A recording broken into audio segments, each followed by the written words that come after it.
Bismillahirrahmanirrahim. Assalamualaikum warahmatullahi wabarakatuh. Melanjutkan perkuliahan kita pada minggu lalu. Eh, ini sebagai pengantar untuk memasuki filsafat ilmu yang lebih spesifik ke ilmu sosial, nanti ke filsafat ekonomi.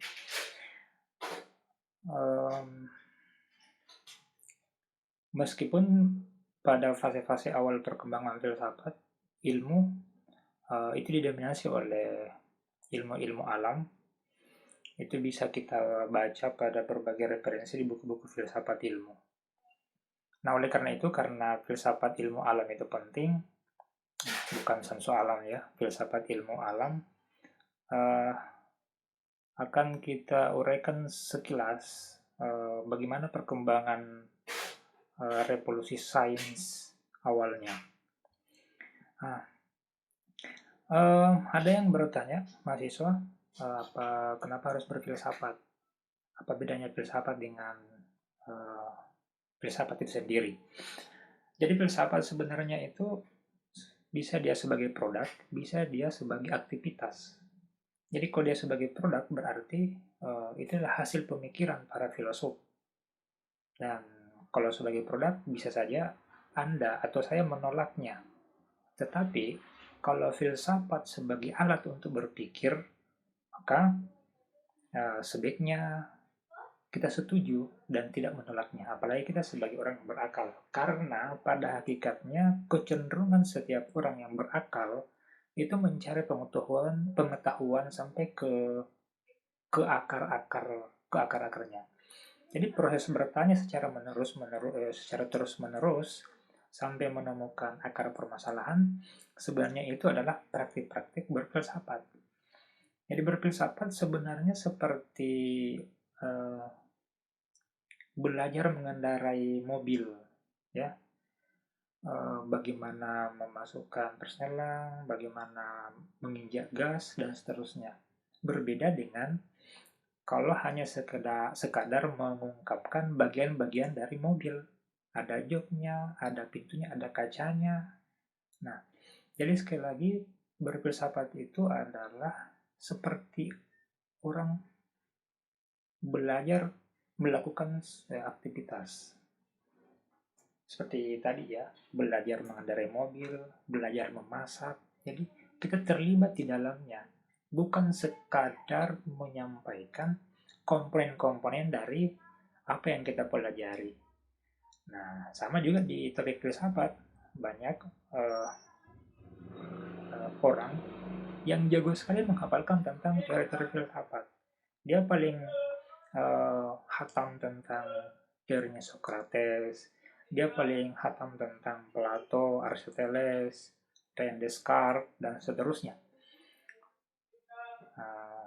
Itu juga salah satu kemampuan untuk mengungkapkan filsafat secara menurut A, menurut B, menurut C. Nah, padahal hakikat dari filsafat itu adalah mencari pengetahuan yang akan mengantarkan kita pada sebuah pengetahuan yang mendasar dan pada akhirnya bisa membuat kita apakah semakin tahu, kalau sampai kepada kebijaksanaan itu lebih bagus lagi. Oke, di slide bisa kita lihat fase-fase awal sebenarnya yang paling terkenal kita dengar itu kan Socrates. Tetapi sebelumnya ada dong filosof-filosof yang pra-Socrates. Salah satu yang terkenal itu adalah Thales. Thales ini dianggap sebagai peletak filsafat filsafat barat itu dimulai sejak eranya Thales. Itu menurut Russell. Makanya barangkali itulah kenapa kebanyakan buku-buku filsafat barat berangkatnya dari Thales, dia bahas Socrates dan seterusnya. Nah, ini pasti berdasarkan konsensus sejarah ya, bahwa Thales itu lahir pada pertengahan 620-an sebelum Masehi. Itu berdasarkan konsensus saja. Kita sama-sama mengetahui bahwa Thales itu dianggap sebagai bapak filsafat ilmu alam, karena penelitiannya berkaitan dengan alam. Misalnya, dia menganggap bahwa air sebagai prinsip pertama. Bahkan dia menganggap bahwa alam semesta ini diciptakan dari air. Banyak sekali pikiran-pikiran dari Thales ini yang bisa kita baca di buku-buku. Salah satu yang menarik menurut saya itu adalah Thales itu dianggap sebagai hylozois, yaitu orang yang berpikir bahwa materi itu juga hidup sebenarnya. Jadi tembok ini sebenarnya hidup. Tembok, batu, apapun yang kita anggap tidak bergerak, menurut si Thales itu sebenarnya pada hakikatnya hidup. Meskipun belakangan saya tahu bahwa ada sufi yang beranggapan bahwa seluruh yang ada di dunia ini itu pada hakikatnya bergerak. Kalau dia bergerak sebenarnya dia hidup. Oke, itu Thales ya. Teman-teman bisa baca lebih jauh tentang ini. Thales. Ini hanya pengantar saja. Nah, memasuki yang paling terkenal, yang paling banyak dikutip, guru dari Plato adalah Socrates. Socrates ini disebut sebagai debater terhebat di Athena, ya, bisa dilihat di slide.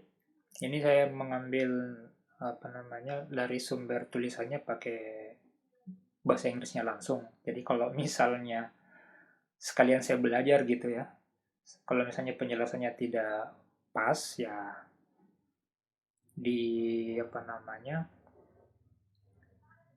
diperbaiki. Tapi mudah-mudahan pas lah ya. Nah, Aristoteles itu dianggap sebagai debater terhebat lah, karena metode berfilsafat dia itu banyak bertanya, tanya jawab. Mau di mana saja dia bertanya. Jadi proses tanya jawab itu melempar pertanyaan ke orang lain, kepada pendengar, sebagai proses untuk menjawab dari pertanyaan para pendengar, sekaligus sebagai sarana untuk menemukan pengetahuan-pengetahuan baru. Jadi Socrates ini unik. Jadi dia berbeda dengan orang lain. Jadi sekali lagi bahwa metode berfilsafatnya Socrates ini adalah metode bertanya. Bertanya secara terus-menerus sampai kepada tidak bisa lagi bertanya tentang sesuatu hal yang dia ingin ketahui. Nah, Socrates ini hebat. Ini gambarnya siapa yang bikin ini ya? Itu ada ya namanya ya. Photograph by Eric Gaba tahun 2009 di Paris. Oke. Generasi selanjutnya ini sekaligus menunjukkan bahwa perdebatan yang sering kita alami sampai sekarang tentang rasionalisme, empirisme itu sejak dahulu kala sudah berlangsung. Meskipun para filosof terdahulu itu tidak secara ekstrim ya menyebut bahwa inilah yang paling benar, tetapi dia memposisikan argumentasinya itu lebih superior dibanding yang lain.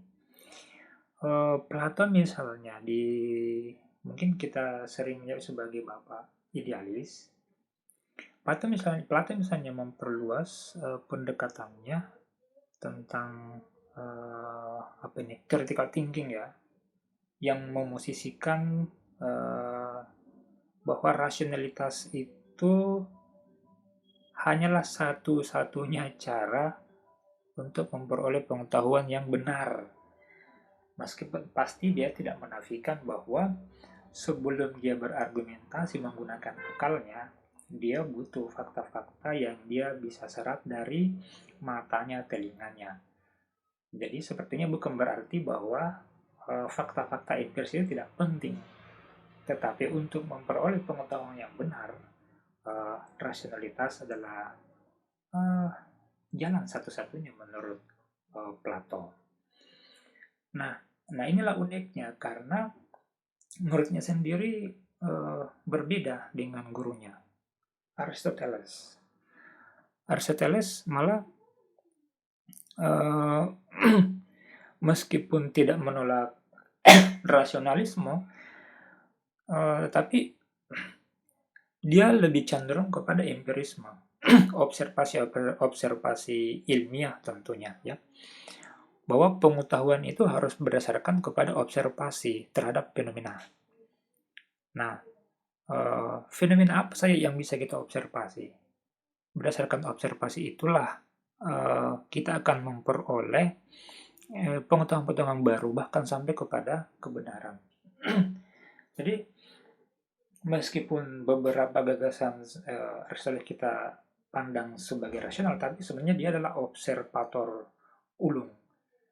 Uh, Dia sekali lagi dia tidak menolak tentang rasionalitas, tetapi rasionalitas itu harus diverifikasi, diobservasi pada fakta-fakta yang empiris, tentu yang bisa diinterai, gitu. Nah, perdebatan yang lainnya selain rasionalisme versus empirisme ini adalah ini dua tokoh besar, atomisme dan holisme.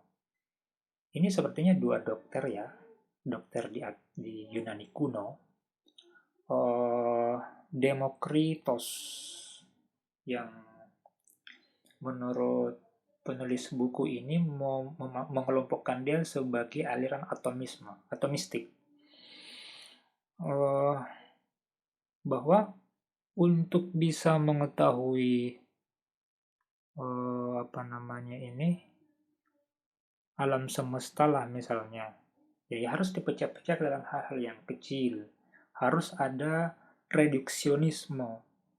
Nah, pendekatan atomistik inilah yang dia praktekkan di rumah sakitnya. Kalau tidak salah ini rumah sakit ya, Canadian Medical School, ya sekolah rumah sakit lah, sekolah kedokteran begitu ya. Bahwa inilah barangkali yang menjadi cikal bakal spesialis ya, spesialis. Ini dia juga menyebutnya di sini bahwa specialist treatment. Nah, yang berbeda dari Demokritos ini yang sangat atomistik, bahwa untuk mengetahui keseluruhan segala sesuatu itu harus kita pecah-pecah ke dalam hal-hal yang kecil, ke partikel-partikel kecil. Kira-kira untuk memahami suatu buku, ya harus dibaca per halaman-per halaman. Harus dipisah-pisah secara kecil, direduksi. Karena kita tidak mungkin memahami segala keseluruhannya. Kira-kira begitu yang yang dimaksud oleh Demokritos, yang dikelompokkan ke dalam kubu atomisme atau reduksionisme. Di sisi lain adalah ada Hippocrates yang didaulat sebagai bermazhab filsafat holisme atau pendekatan secara holistik keseluruhan. Nah, dia berbeda dengan si Demokritos ini, meskipun keduanya sama-sama bergerak di profesinya sebagai ada ini medical school ya, medical school. Bahkan beberapa referensi bahwa Hippocrates ini lebih sukses, lebih lebih maju dibanding dari Demokritos. Gagasan-gagasannya lebih terterima. Dia tidak mungkin kita bisa mengetahui segala fenomena itu kalau dipecah-pecah ke dalam hal-hal yang kecil-kecil. Harus kita lihat secara holistik. Untuk bisa menggambarkan suatu persoalan, ya harus dilihat secara holistik. Tidak bisa dengan hal-hal yang kecil saja. Nah, empat pandangan epistemologis inilah yang kemudian menjadi dasar atau basis dalam perkembangan filsafat selanjutnya. Nah, sebagaimana kita ketahui bahwa dalam perkembangan selanjutnya ada yang memadukan rasionalisme dengan empirisme. Dia mencoba mendamaikan, ya. Tetapi dari paparan slide ini sebenarnya bisa kita lihat bahwa antara guru dan murid itu bisa saja saling mengkritik tanpa harus bermusuhan, ya. Jadi disitulah barangkali kebijaksanaannya para pemikir. Dia bisa kepada gurunya saja dia bisa berbeda. Ini yang terjadi pada Aristoteles dengan Plato. Itu salah satu pelajaran penting kenapa kita harus atau bagus mempelajari sejarah. Sejarah apapun termasuk sejarah filsafat. Nah, ini sekedar pemetaan saja untuk menjelaskan ada diagram Cartesius antara pada sumbu tegak ada empirisme di atas dan rasionalisme di bawah. Sumbu absis atau mendatarnya ada atomisme dan holisme. Bisa kita lihat bahwa di kuadran 1 di sini ada perpaduan antara empirisme dengan holisme, empirical holistic approach. Ini akan melahirkan pendekatan kualitatif. Ya, inilah barangkali yang biasanya banyak diterapkan di ilmu-ilmu humaniora, human science. Nah, sedangkan perpaduan antara empirisme dengan atomisme, inilah yang banyak diikuti oleh pengikut-pengikut empirikal, pendekatan-pendekatan kuantitatif, ya termasuk barangkali di ekonomi nantinya, ya banyak digunakan ini, yang sangat mendewakan angka-angka statistik, yang merediksi kenyataan menjadi sekadar angka-angka saja. Sedangkan perpaduan antara atomisme dengan rasionalisme ini biasanya di mana ya? Di ilmu matematika barangkali, ya. Yang misalnya turunan, ada himpunan kompleks, himpunan real, ya itu bisa masuk dalam ranah ini, mathematical derivation atau physical derivation. Ilmu-ilmu fisik juga bisa. Sedangkan perpaduan antara rasionalisme dengan holisme di diagram kuadran keempat ini, penelitian filsafat yang sebenarnya asli menggunakan rasio. Fakta-fakta itu hanya sebagai informasi awal saja. Oke. Selanjutnya kita memasuki, setelah pemetaan ini kita masuk pada bagaimana awal revolusi scientific revolution. Di banyak referensi kita bisa temukan bahwa setelah peradaban Yunani runtuh, sebenarnya di Eropa masih mengalami zaman kegelapan. Nah, zaman kegelapan itulah sebenarnya peradaban Islam sedang jaya-jayanya. Hanya tidak terlalu banyak dieksplor di referensi-referensi filsafat Barat. Nah, peradaban Islam menurut referensi ada yang menyebutnya 750 Masehi sampai 1258 Masehi. Ada yang menyebutnya 800 Masehi sampai 1258 Masehi. Rentangnya tidak jauh beda. Nah, revolusi industri, revolusi saintis itu sebenarnya pemicu awalnya adalah ini. Kalau saya menyebutnya sebenarnya pemberontakan ilmuwan terhadap doktrin agama. Nicolaus Copernicus tahun terbit bukunya Nicolaus Copernicus ini yang dianggap sebagai awal dari revolusi sains di Eropa, ya, khususnya pada saat itu. Nah, Copernicus ini mendobrak doktrin Gereja Katolik pada saat itu yang menganggap bahwa bumi sebagai pusat tata surya. Nah, berdasarkan observasi Nicolaus Copernicus ini menyimpulkan bahwa sebenarnya matahari sebagai pusat tata surya. Dan dia menyadari, si Copernicus ini menyadari bahwa mengungkapkan penemuannya itu sangat berbahaya karena bertentangan dengan doktrin agama pada saat itu yang sedang berkuasa di negaranya. Inilah awalnya pertentangan antara agama dengan sains. Sebenarnya sih bukan pertentangan, dialektika lah ya, dialektika bahwa kemudian hari orang mengklaim bahwa inilah awal mula dari sekularisme. Kalau dipisahkan secara ketat, agama ranahnya untuk yang akhirat saja, ilmu untuk intinya saja, ya bisa saja. Ya sekuler itu kan artinya memisahkan secara tegas. Oke, tokoh-tokoh selanjutnya, jadi ini penting untuk sekali lagi kita mempelajari tokoh-tokoh ini supaya nanti kalau di pembahasan selanjutnya memasuki filsafat sosial ekonomi, kita bisa menarik benang merahnya nih. Oh, ternyata Adam Smith itu misalnya belajar dari sini.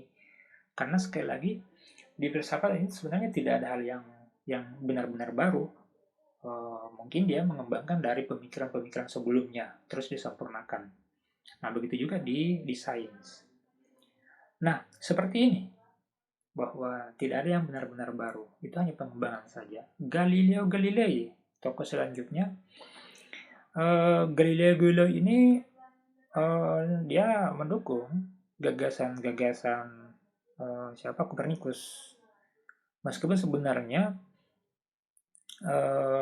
observasi-observasinya itu sudah pernah dikonstruksi oleh Aristoteles pada zamannya. Nah, riset Galileo ini membenarkan atau meneguhkan penemuan dari Copernicus bahwa tentang itu heliocentris, bahwa matahari adalah pusat tata surya. Tetapi inilah bagusnya para pemikir, karena meskipun dia sudah menemukan suatu temuan argumentasi, dia tetap mendiskusikan dengan temannya. Seperti Galileo itu masih mendiskusikan temannya dengan Johannes Kepler untuk menghilangkan keraguannya, ya, Nah, hasil diskusinya lah dengan Kepler ini, akhirnya Kepler juga sebagai partnernya menerbitkan sebuah buku yang lagi-lagi meneguhkan temuan-temuan dari Nicolaus Copernicus tadi, bahwa matahari sebagai pusat tata surya. Nah, kalau dilihat di referensi bahwa Kepler lebih duluan menerbitkan deskripsi tentang teleskopnya yang dia gunakan untuk mengamati tata surya. Jadi kalau kita lihat ini rata-rata filosof di dahulu, termasuk di Eropa itu ilmunya matematika, astronomi, fisika, ilmu-ilmu alam. Nah,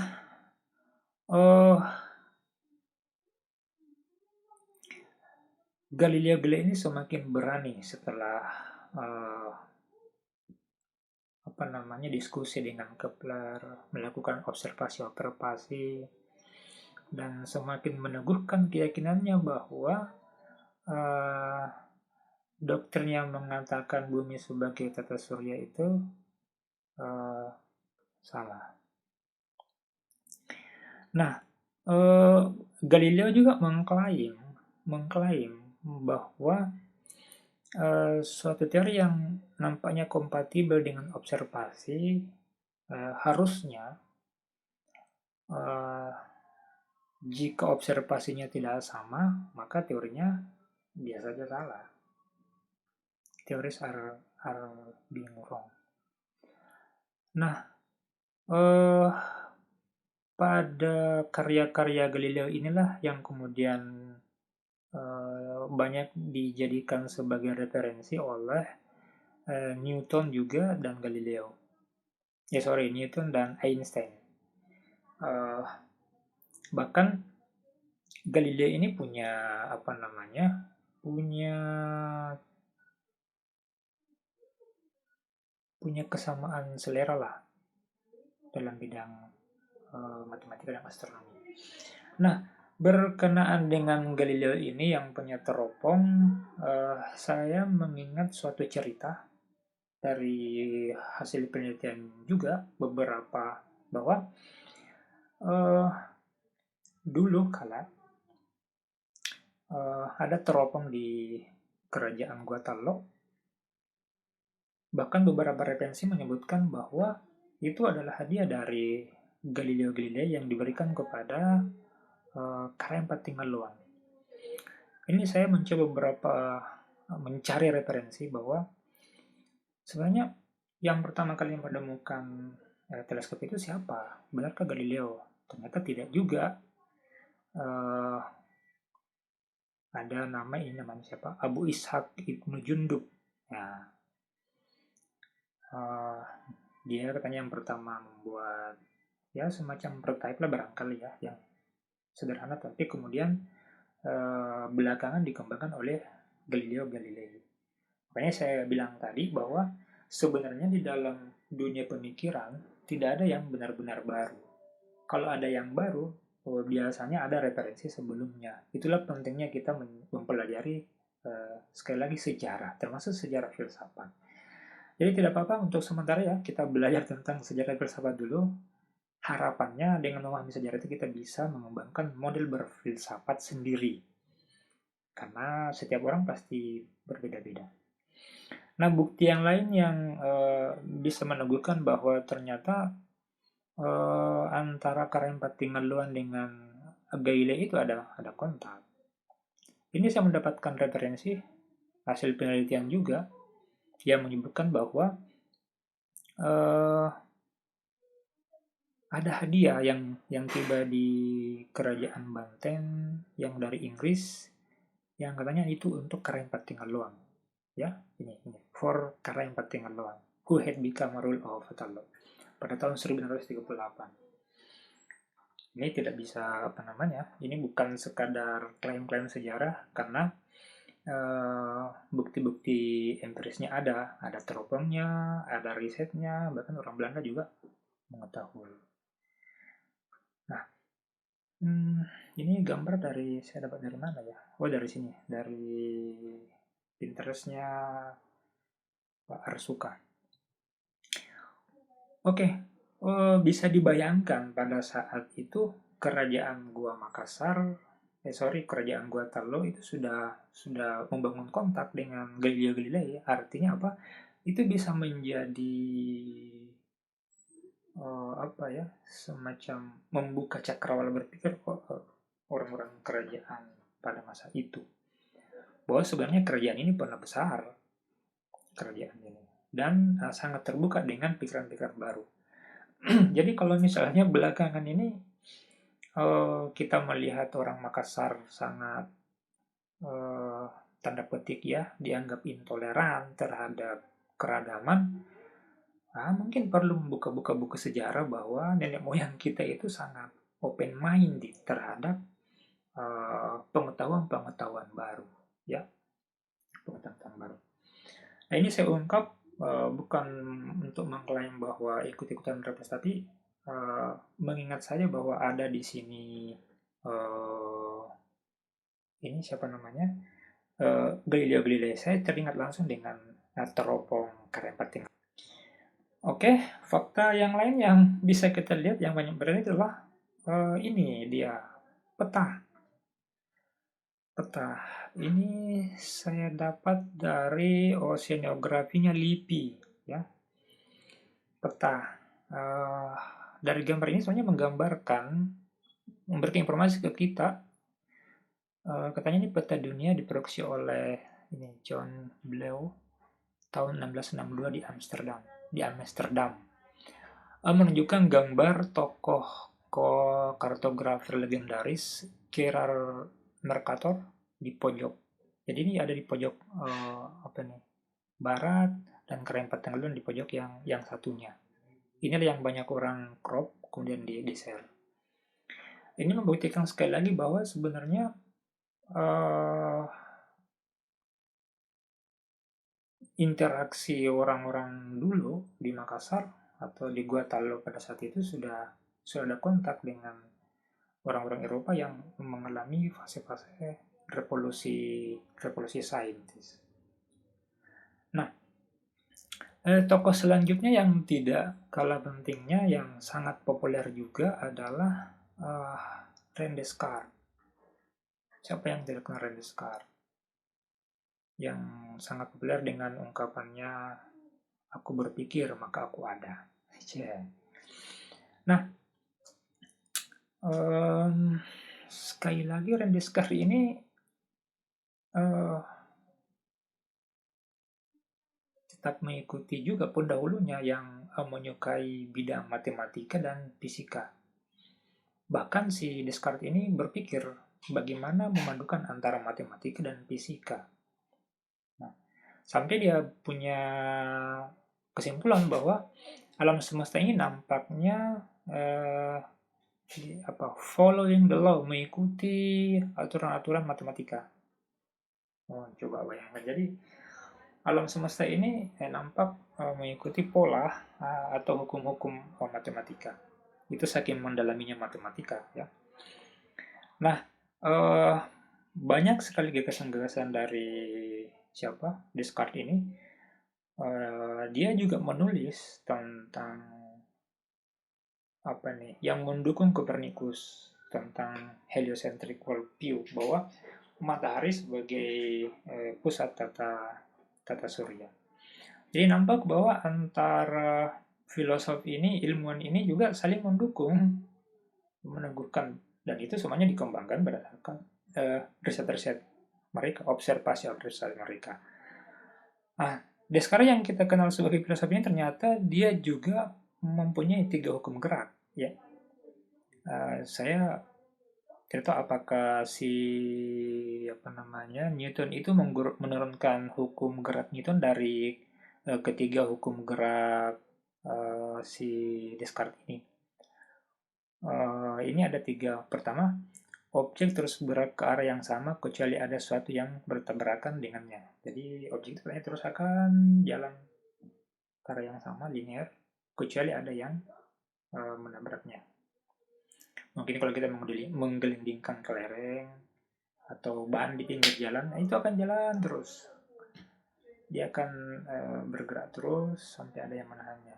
Terus yang kedua, jika objek bergerak mendorong objek lain, objek pertama akan mengurangi gerakannya sebesar gerakan dengan objek lain. Nah,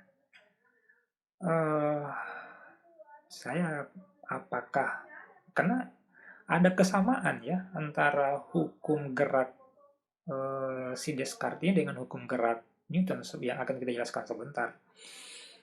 Dan jangan-jangan ini ada kaitannya dengan hukum supply demand di ekonomi. Bisa saja Adam Smith membaca karya-karyanya Newton atau membaca karya-karya Descartes dan mengimplementasikan hukum-hukum gerak ini ke bidang ekonomi. Nah, dari observasi itulah René Descartes ini berspekulasi bahwa alam semesta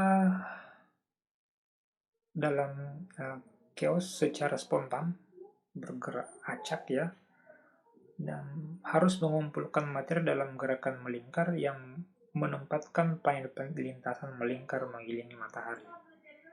Mungkin ini terjemahnya tidak terlalu bagus ya. Kalau Anda bingung ya syukur, supaya bisa belajar dan bisa memberikan terjemahan yang lebih bagus ya. Oke, tokoh revolusi saintifik selanjutnya adalah Tada, ini dia, Isaac Newton. Nah, Isaac Newton juga menyukai matematika, optik, dan astronomi. Matematika ini, ya. Nah, ini di bukunya siapa nih? Bukunya Isaac Newton itu ide-idenya membahas tentang light composition. Itu artinya apa ya? Ada hukum gravitasi, bagaimana menghitung massa, dan how tides are explained. Bagaimana tide itu apa ya? Jarak atau waktu? Bagaimana waktu dijelaskan itu? Nah, yang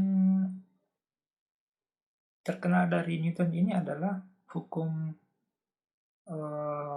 hukum geraknya ya, hukum gerak Newton. Hukum gerak Newton ini yang orang anggap sebagai fondasi dari hukum-hukum yang dipakai oleh Adam Smith di dalam menjelaskan fenomena-fenomena ekonomi. Entahlah, itu akan kita pelajari lebih lanjut nanti. Nah, ini ada hukum pertamanya bahwa setiap benda akan memiliki kecepatan yang konstan, kecuali ada gaya resultan yang tidak sama dengan 0. Nah, jika resultannya 0, maka pusat massa dari satu benda itu diam atau bergerak dengan kecepatan konstan. Nah, kira-kira kalau dilihat rumusnya kayak begini ya. Jadi hukum pertama Newton itu bisa saja dia kalau benda itu bergerak bisa kalau diam ataukah dia bergerak lurus beraturan. Nah, itu hukum pertamanya si Newton. Hukum gerak Newton kedua, ini sekalian saya tampilkan rumusnya ya, siapa tahu ada yang tertarik melihat lebih jauh. Ini kita sampaikan saja sebagai dasar bahwa sebenarnya hukum-hukum di ekonomi itu ya bisa saja kita curigai sebagai peniruan dari hukum-hukum ilmu alam. Nah, hukum kedua ini hubungan antara gaya dan perubahan gerak secara kuantitatif atau A. Kecepatan perubahan kuantitas gerak suatu partikel sama dengan resultan gaya yang bekerja pada partikel tersebut. Nah, ini gaya resultan yang bekerja pada benda. Lihat saja senatnya. Nah, yang ketiga ini yang paling banyak ya. Yang orang anggap sebagai hukum aksi reaksi. Jadi setiap aksi senantiasa ada reaksinya. Ya, kira-kira kalau kita mengatai seseorang dengan perkataan yang dia tidak suka, ya pasti akan ada reaksinya. Tapi ini riset fisikanya si Isaac Newton yang mengantarkan dia untuk sampai kepada rumus-rumus seperti begini, yang boleh jadi dia juga diinspirasi dari tokoh-tokoh pemikir sebelumnya. Di antaranya adalah siapa tadi? Galileo Galilei. René Descartes. Iya, René Descartes. Oke, ini saja tampilkan saja rumusnya. Siapa tahu ada yang mau mengkaji lebih jauh ya. Nah, seperti yang saya kemukakan tadi bahwa sebenarnya antara para pemikir itu tidak ada yang benar-benar baru pemikirannya. Sangat boleh jadi banyak referensi-referensi yang ada di Eropa itu juga dia mengambilnya dari referensi-referensi yang ada di peradaban sebelumnya. Bisa peradaban Yunani kah atau di peradaban Islam. Karena di buku-buku ilmuwan Islam misalnya ada kemiripan. Ini saya dapati dua tentang hukum gerak tadi ya. Oke, di fisika itu disebut sebagai hukum gerak klasik. Hukum gerak klasik. Di ekonomi ada mazhab klasik. Apakah kebetulan sama saja atau bagaimana? Nah, ini kalau kita perhatikan sebenarnya pada tahun 965 sampai 1039 Masehi ada ilmuwan muslim namanya Ibnu Al-Haytham ya. yang juga bicara tentang gerak, yang gerak dan halangan yang menghalangi gerak tersebut. Akan sebuah gerak benda dan ada yang menghalanginya, katanya itu akan memberikan gerak perlawanan yang sama juga. Nah, yang kedua ini siapa? Imam Fakir El-Din Al-Razi. Mungkin teman-teman bisa lihat atau mencari bukunya ya. Nah, saya kira demikian untuk pengantar filsafat ilmu ini. Ini untuk menunjukkan bahwa sebenarnya antara pemikir itu tidak selamanya saling setuju. Mereka juga saling bantah-bantahan. Bahkan bisa kita lihat antara guru dengan murid itu saling membantah sekaligus melengkapi argumentasi sebelumnya. Oke, mudah-mudahan pemetaan sederhana ini bisa menjadi pengantar nanti di kuliah-kuliah selanjutnya sebelum kita masuk kepada filsafat ilmu, nanti kitanya dengan metode ilmiah. Bahwa semuanya bisa saja berdasar pada pemikiran-pemikiran sebelumnya. Jadi tidak ada hal yang benar-benar baru. Oke, saya kira demikian. Assalamualaikum warahmatullahi wabarakatuh.